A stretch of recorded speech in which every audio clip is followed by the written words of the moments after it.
Now, post the election, what the Zionist contingent have been screaming from the top of their lungs, including people that I know that I've seen on social media that are suggesting that the Jews are being persecuted in Amsterdam. Is that what's happening, Jen? No, it is not what's happening. I am getting to, like, I actually believe that countries around the world, and obviously there are so many countries that have spoken out against the state of Israel. A lot of them have. And a lot of countries have changed their trading, and all sorts of things have been happening that have been crushing Israel's economy. Good, right? I would like to see all of the countries not allow Israeli citizens to get visas. I don't think Israelis should be allowed to go to other countries. I don't think that they should be allowed to immigrate here. We're having, and I will call it an infestation in this country. So as somebody who sees what that's like, no, I don't think that, like, that team, that Maccabi team that was in Amsterdam, it's the football team, right? Didn't they bring that on themselves? So the story, for people who don't know, I know we're a little late because, you know, it happened a couple of days ago, but the Maccabi team, which is a football team, it's football, right? Yes. They're football. Soccer in America. Well, but they're okay. Fair enough. Was in Amsterdam. I don't follow these sports, but the team have been known to be racist and bigoted in the past. Like, this is a team that is known amongst the footballing community to have a hooligan, racist attitude about it. And so this team is walking through, yes, it is. And by the way, for anybody in the football world, which it is not me, but they have known this about this team. So this isn't news to people. So these footballers are going through Amsterdam chanting things like "there's no more children in Gaza," horrible, their typical disgusting Israeli. Did that piss behavior. off the Israelis? Did it piss them off? Well, no, what I'm talking, they were running around chanting all these anti-Arabic things and being very aggressive and ripping down death to Arabs and ripping down Palestinian flags. And so then, go figure, some people didn't like that and stood up against that. So then, of course, per usual, all the Zio-Nazis turn it around to, it's anti-Semitic, we're being persecuted, and they start calling it pogroms. I cannot tell you how offensive that is to me. Let me be clear, like, to people. My great-grandparents literally fled Russia from pogroms, from their stuff being set on fire. Seriously.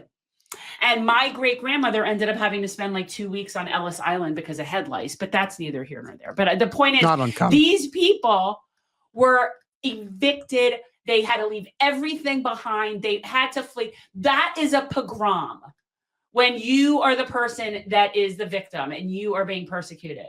The idea that bullies that go to another country and get their asses handed to them can then turn around and say that they're the victims.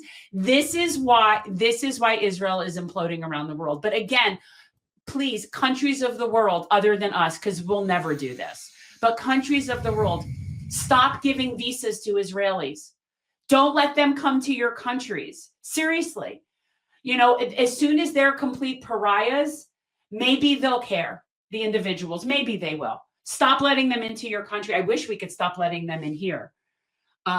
Like, this is, I personally don't think we should allow genocidal immigrants into our country. People are so concerned with the border. Are you kidding me? I'm not worried about the people at the border. I'm worried about the Israelis that are genocidal, that are coming here in droves. That is not what we need. I think that genocidal is not a characteristic of an immigrant that I want here. That's just me personally. So here's the commentary of what's really going on over in Amsterdam. Did the Maccabi hooligans behave towards local Amsterdammers? Different from moment to moment. Every time someone with a Palestinian a symbol or anything walk by, they get pretty violent, middle fingers, but also like physical violence. Then I passed the monument and they threw beer at me and they spitted at me in the Damstraat. But it was like a very aggressive tense over here, like, yeah. So Maccabi hooligans threw beer at you and they spit at you? Yeah, and it was okay, I'm okay, but... How did that make you feel, though? Worried. I don't like aggressiveness in my city. Amsterdam has always been a tolerant city towards others, but when a group so aggressively comes in, I don't know, it makes me not feel at home anymore. At one moment there was someone who was pulled off the bike, and we walked to there to just see what happened, and at that point a glass bottle was thrown at us from the crowd of Maccabi supporters. So no, it didn't really feel safe at all. Maccabi hooligans threw glass at pro-Palestinian people just cycling by. Yeah. And did the police intervene? No, they told us to step back, go away, or even... You know how you see those movies? I'm so even angry right now. You know how you've seen the episodes on like SVU where they basically, like the FBI or somebody in the State Department comes up to them during the investigation, basically says, yeah, we'll take it from here. And that's basically what's happening. The police are giving the directive that the Israelis, they're untouchable. I'm just, this is so grotesque. And really, it is very indicative of Israelis. Israelis are the most entitled people on the freaking planet. Think about this. It's not like they're doing this in their. It's not like they're doing this in Tel Aviv or Jerusalem. Well, they do that too. But but they're in Amsterdam. That's right. But here's the thing. And as immigrants, they come here even with this level of entitlement. That's what I'm saying. The fact that there is a team of four. First of all, I've always. Like we always think of, and I do know these people personally, I've seen them, the ugly Americans as we travel, and you could see us coming a mile away in foreign countries and we're loud and obnoxious. And I say collectively we, because I pretend to be Canadian when I travel. So, but like these Maccabi, and this isn't just them, this just happens to be a team of footballers. It could be any Israeli group that go into another country and harass the people in that country. Are you kidding me?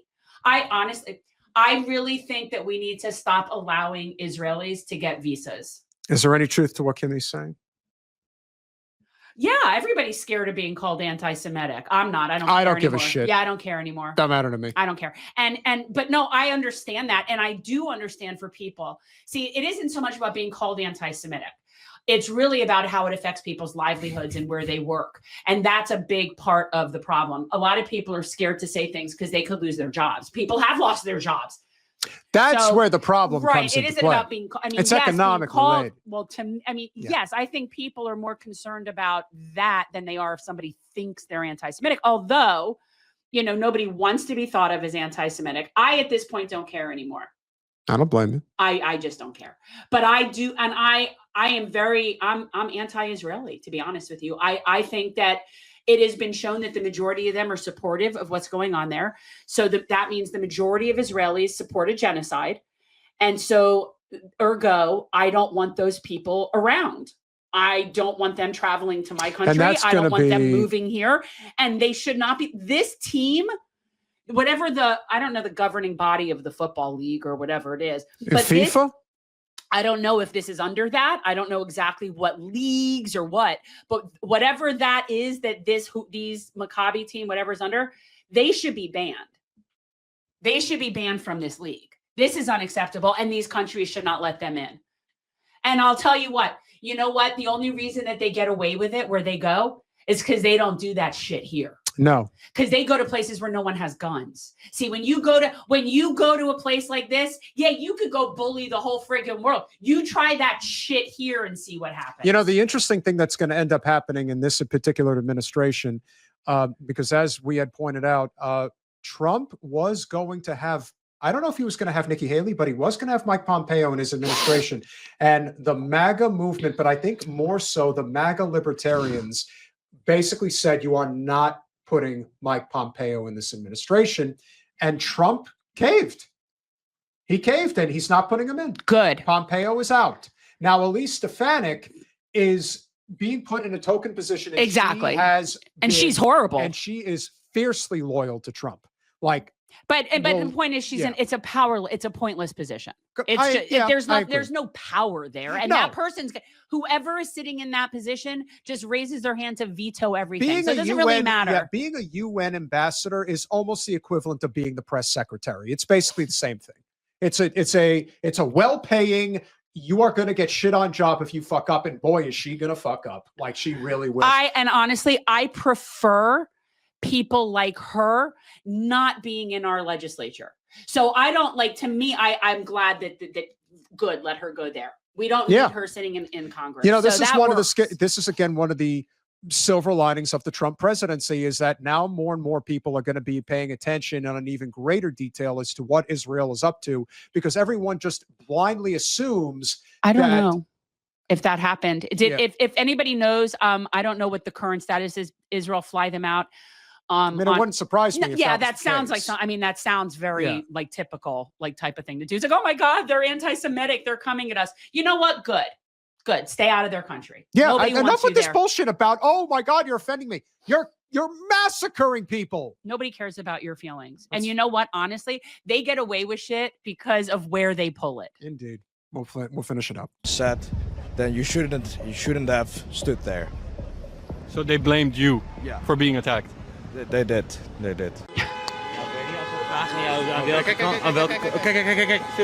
Oh, ze jatten allemaal pallets uit elkaar. Ze lopen nu met houten planken. Hey bro. Ze lopen gewoon met wapens. Ja. Er rijden trouwens 3 trams gewoon bijna tegen elkaar aan. Misschien is het wel een soort muur. We komen van 2 kanten.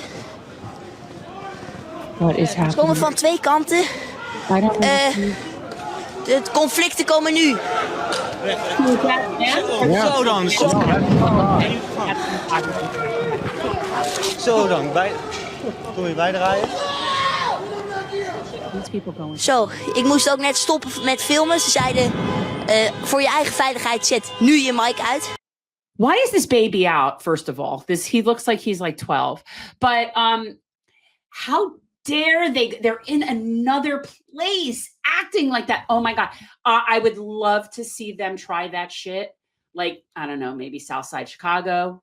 I could think of some places where they should try that shit. One of the best videos that I saw on election night was this. I think he was Latino, if I'm not, he's just a Latino. I think he's a boxer, if I'm not mistaken. And he is a huge Trump supporter. He had on the hat, he had on the American flag, he had it all on.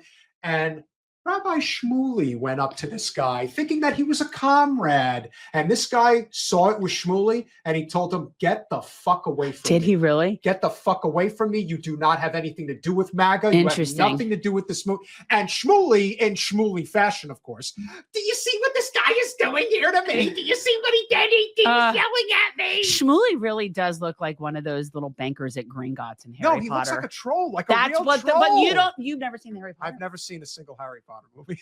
I'm sorry, that's why he guys. doesn't know what the goblins or whatever those things are at Gringotts at the bank, the bankers. Harry they Potter. Look like it's the bankers. That's what he looks like. One of those, like, yes, they look like goblins. No, he is. He's a little slimy. See, he just figured that this guy's MAGA, so they're on the same team. Oh, that's what he thought. We must be on the same team. Well, in all fairness, statistically speaking, he did have a better chance of that person being with him than against him on Israel. I don't know if that's true. I'm not getting They're that still impression. more than half. I still think they're more than half. Here's what I would say. I would say Israel. that there are definitely more people that are. Here's the thing. There's a lot of people that I know that are with Israel. They're not with the genocide.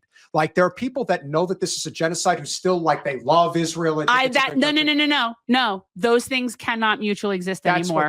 That's what they're having. No, they're trying to have their cake and eat it too. They are. In order to really understand. By the way, look at these earrings. I don't know if you guys. They're good. Can see. It's free Palestine. They're Palestine guys. So there is a website. I don't know if it's a website, but there's an Instagram page, and it's called Handmade Palestine. And I urge everybody to go check out and follow Handmade Palestine. And I think they're based in Ramallah. They're in the West Bank. And it's a co-op of Palestinian artisans, and they make handicrafts, and they've got lots of cool things. And I recommend that. Exactly. Try that shit.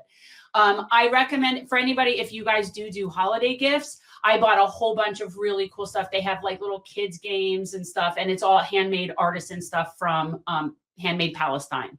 So I recommend. But anyway, I got these earrings, and I thought they're so pretty. They're Palestine earrings.